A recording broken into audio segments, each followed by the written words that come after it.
اور نہ ہی کوئی اینٹی کرپشن کا کیس بن سکتا ہے، لیکن ایک فراڈ ہو گیا۔ اور ایک یہ بھی کہا جا رہا ہے کہ یہ سال کے اینڈ میں، یہ 30 جون کو ان کی کلوزنگ ہوتی ہے، اب 10 مہینے گزر ہو گئے، اب یہ معاملہ سامنے آیا کہ سال کے اینڈ میں یہ ہو سکتا تھا کہ یہ بینکوں سے پیسے نکال کر اور یہ شو کر دے کہ یہ کیری اوور کراپ ہے، یعنی کہ یہ ذخائر آگے کے لیے بچت ہے جو آگے ہم یہ، کیونکہ اب کئی سالوں سے انسپیکشن نہیں ہوئی، تو یہ بتایا جا رہا کہ یہ سلسلہ کئی سالوں سے شاید چل رہا تھا، اور اسی وجہ سے سندھ حکومت پر جو بینکوں کا قرضہ ہے فوڈ اکاؤنٹ میں وہ 82 ارب روپے ہو گیا ہے۔ اور یہ بھی خدشہ ہے کہ یہ جو پیسے بڑھتے گئے ہیں، یہ ہر سال ایسا ہوتا رہا ہے کہ گندم کی خریداری ہوئی نہیں ہے لیکن ریکارڈ میں خریداری شو کر کے بینکوں سے پیسہ نکالا گیا ہے۔ تو اس لیے اب وزیر اعلیٰ سندھ نے ایک کمیٹی بٹھا دی ہے محکمہ خوراک کی سفارش پر، ایک 4 رکنی کمیٹی ہے، وہ اس کی تحقیقات کرے گی کہ وہ کیا ہوا۔ اور اس کے علاوہ فارنسک آڈٹ کا بھی ایک آرڈر دیا گیا تھا 1 سال پہلے کہ فارنسک آڈٹ کرائی جائے فوڈ اکاؤنٹ کی، لیکن وہ سمری دبا کے رکھی گئی کیونکہ فارنسک آڈٹ ہوتی تو یہ سارا فراڈ پکڑا جاتا۔ اب وہ فارنسک آڈٹ والی جو فائل ہے وہ بھی نکالی گئی ہے، اور یہ کہا جا رہا ہے کہ جی اب فارنسک آڈٹ ہوگی اور اس میں گویا کہ اس چیز کا اپیرنٹلی سیریس نوٹس لیا ہے چیف منسٹر نے، اور وہ اس کو انویسٹیگیٹ کروانا چاہتے ہیں، مطلب بظاہر تو یہی لگ رہا ہے۔ جی خان صاحب، اب یہ معاملہ جب سیکرٹری صاحب نے سمری بھیجی ہے تو اس کے بعد یہ معاملہ آیا ہے، لیکن یہ بھی اہم بات ہے کہ یہ فارنسک آڈٹ کا جو آرڈر ہے سی ایم صاحب کا وہ 1 سال پہلے کا ہے، 1 سال پہلے یہ سمری منظور شدہ ہے، لیکن وہ دبائی رکھی گئی، وہ اس فرم کی سلیکشن ہو گئی، اس کے لیے 1 کروڑ روپے فائنانس سے جاری ہو گئے، لیکن وہ اس فرم کو ٹھیکہ نہیں دیا گیا تاکہ جو ہے وہ فارنسک آڈٹ نہ ہو سکے اور یہ فراڈ پکڑا نہیں سکے۔ تو اب یہ فائل باہر آئی ہے اور اب یہ کہا جا رہا ہے کہ جی ہم فارنسک آڈٹ کرائیں گے تاکہ یہ 82 ارب روپے کا جو قرضہ سندھ حکومت پہ چڑھا ہے فوڈ اکاؤنٹ میں وہ کیسے چڑھائے۔ تہ بر تہ کرپشن کی کہانی ہے، تہ بر تہ کرپشن کی کہانی ہے۔ کمرشل بریک، اس کے بعد ذکر کرتے ہیں وفاقی کرپشن، اور اس میں ایف بی آر کا محکمہ سر فہرست ہے۔ ٹیکس ایڈوائزر کا اس میں ایک نیا رول سامنے آیا ہے، ذکر نہیں ہوا ہے مگر ہمیشہ سے رہا ہے، اور وہ ہوتا ہے مڈل مین، اور یہ کتنی کرپشن میں اس کا ہاتھ ہوتا ہے، خاص طور پہ ٹیکس کے معاملات میں، انکم ٹیکس کے معاملات میں۔ اس کا ہم جواب حاصل کریں گے کراچی ٹیکس بار ایسوسی ایشن سے چھوٹے سے وقفے کے بعد۔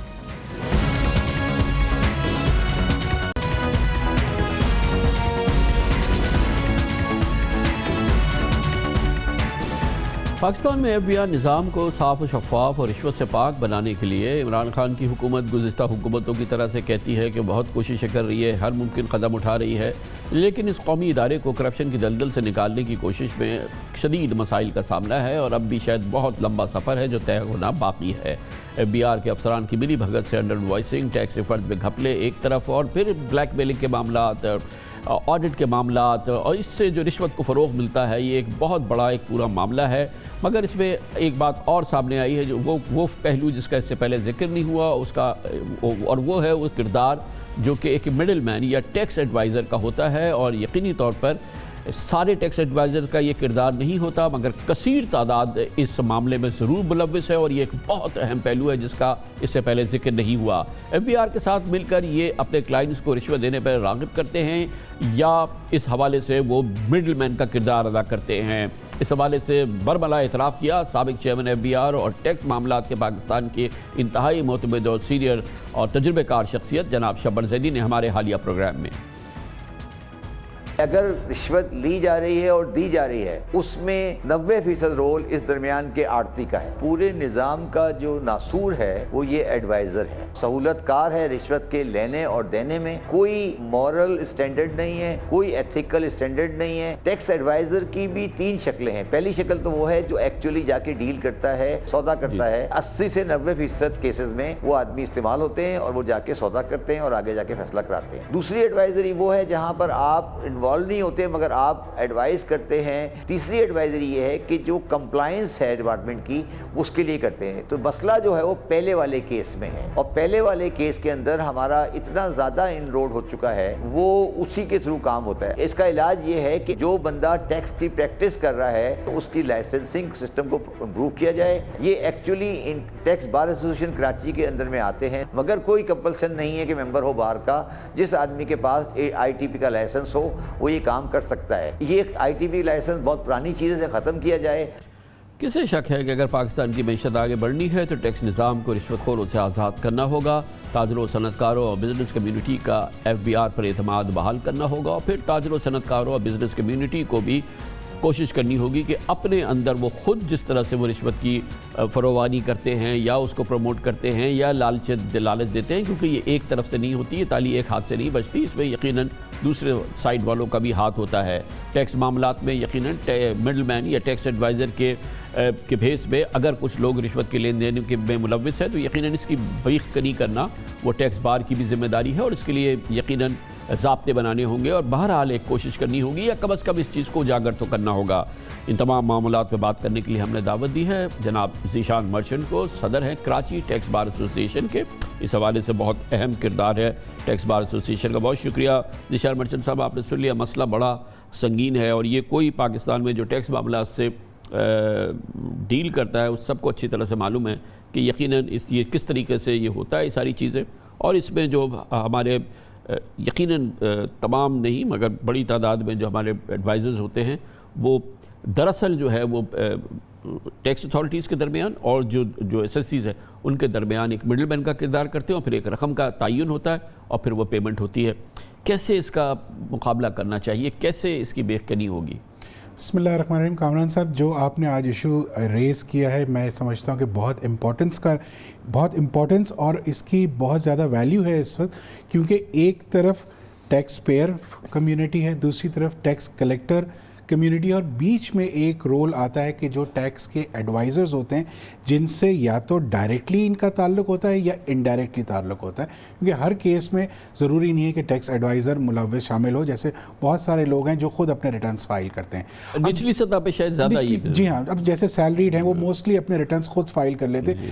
ٹیکس ایڈوائزرز کا رول وہاں شروع ہوتا ہے کہ جہاں پہ کوئی ٹیکس پیئر انہیں انگیج کرتا ہے کہ ان کے بیہاف پہ یا تو ریٹرن کو فائل کیا جائے یا ان کے بیہاف پہ اپیئر ہوا جائے کہ وہ اگر کوئی نوٹس آتا ہے FBR کا تو اس کے بیسس پہ ٹیکس ایڈوائزر کو انگیج کیا جاتا ہے اور وہ اپنا رول پلے کرتے ہیں اس میں کہ اس کا جواب دیتے ہیں اور اس کے جو بھی نوٹس آتا ہے اس کا جواب دیتے ہیں۔ اب جہاں تک بات ہو رہی ہے کہ کرپشن میں کتنا انوالومنٹ ان کا ہے، تو میں نہیں سمجھتا کہ یہ پوری حد تک بات صحیح، جیسے آپ نے بھی فرمایا ہر جگہ پہ اچھے برے لوگ ضرور ہوتے ہیں، لیکن یہ کہنا کہ ٹیکس بار کا اس میں کوئی انوالومنٹ ہے یہ بالکل ٹھیک نہیں ہے۔ ایک ٹیکس ایڈوائزر کسی حد تک شاید شامل ہو سکتا ہے، لیکن اگر آپ دیکھیں تو ریفنڈز، جیسے ریفنڈز کے اوپر یقیناً بات ہوتی رہی ہے، تو ریفنڈز انکم ٹیکس کے تو 6 سال کے بعد ملے ہیں، تو 6 سال کے بعد اب جا کے کہیں گے ریفنڈز ملے، تو اس سے پہلے ریفنڈز ایشو کبھی ہوئے ہی نہیں ہے FBR میں، یعنی ہمیشہ ہم سر مار کے تھک جاتے تھے کہ ریفنڈ مل جائے، لیکن ریفنڈ FBR نہیں دیتا تھا۔ تو ایک اچھی انہوں نے ٹرسٹ بلڈنگ فیکٹر یہ شروع کیا کہ پچھلے سال جب یہ کووڈ-19 آیا تو انہوں نے ریفنڈز کا اجرا کرنا شروع کیا، اور اس سال جو لوگوں نے ریٹرنز فائل کیے سرپرائزنگلی اس کے ریفنڈز بھی اب آ چکے ہیں، تو یہ ایک اچھی چیز FBR کی طرف سے ہے۔ جہاں تک تعلق ہے ٹیکس ایڈوائزرز کا، تو ٹیکس ایڈوائزر خود سے کبھی بھی آفر نہیں کرے گا، اس میں یہاں پہ وہ مڈل مین ضرور شامل ہیں کہ جو نہ ٹیکس بار کے ممبرز ہیں نہ وہ ڈائریکٹلی انگیجڈ ہوتے ہیں۔ یہ بہت سارے چلتے پھرتے لوگ FBR میں بھی آتے ہیں کہ کہتے ہیں کہ ہم ریفنڈ کرا کے دیتے ہیں۔ میں بالکل 100% آپ سے ایگری کرتا ہوں، لیکن پھر بھی ٹیکس بار لیول پہ وہ لوگ جو کہ بار کے ممبر ہیں، جو کہ ریسپیکٹیبل ایڈوائزرز ہیں، کہ ایک ماحول آپ چاہیں تو ایک کنسنسس ڈیولپ کر سکتے ہیں کہ بھائی اس طرح کے کاموں میں ہم بیچ میں دلالی ہمارا کوئی آدمی نہیں کرے گا، کہیں دیکھیں کوشش کریں کہ بھائی ہم یہ نہ کریں گے، کیونکہ یہ بھی بات سامنے آئی ہے کہ جو دیا جاتا ہے اس میں پھر اس کا بیچارے کا جو بیچ والا ہے اس کا اپنا بھی کٹ ہوتا ہے، وہ اپنا بھی کاروبار کر رہا ہوتا ہے اس کے اندر، اور یہ یقیناً بڑا مکروہ کام ہے، ایک عجیب و غریب ایک اتنا بڑا پروفیشن ہے، اس کے اندر اگر ایسی کالی بھیڑیں موجود ہیں، ٹھیک ہے کوئی طریقہ نہیں ہے کہ ہم ان کو پکڑیں یا ان کو سزا دیں یا کچھ کریں، لیکن کم از کم اس چیز کو ہم اجاگر تو کر سکتے ہیں، یا ایک کنسنسس بار کر سکتی ہے آپس میں بیٹھ کے بات کرنا کہ یار تمہیں لینا ہے اور تمہیں دینا ہے تو آپس میں جانو، کم از کم ہمیں استعمال نہ کرو۔ دیکھیے میں آپ کو بتاؤں کراچی ٹیکس بار کا ہمیشہ سے یہ وتیرہ رہا ہے کہ جب ہمارے پاس کوئی نئے ممبرز بنتے ہیں تو نہ صرف ہم ان کے لیے ایک اوپننگ والا سیمینار رکھتے ہیں جس میں ان کو بتائیں کہ ایک ٹیکس بار کے ممبر کی کیا رسپانسبلٹیز ہیں، ہم ان کو گائیڈ بھی کرتے ہیں، اور ہمارے یہاں جو ڈیولپمنٹ پروگرامز ہوتے ہیں جو کہ جیسے کہ پروفیشنل ڈیولپمنٹ پروگرام ہے، اس میں ایتھکس کے اوپر پورا ایک سبجیکٹ ہے جو ہم اپنے ممبرز کو بتاتے ہیں کہ what are the ethical requirement of becoming the member of Karachi Tax Bar, and at the same time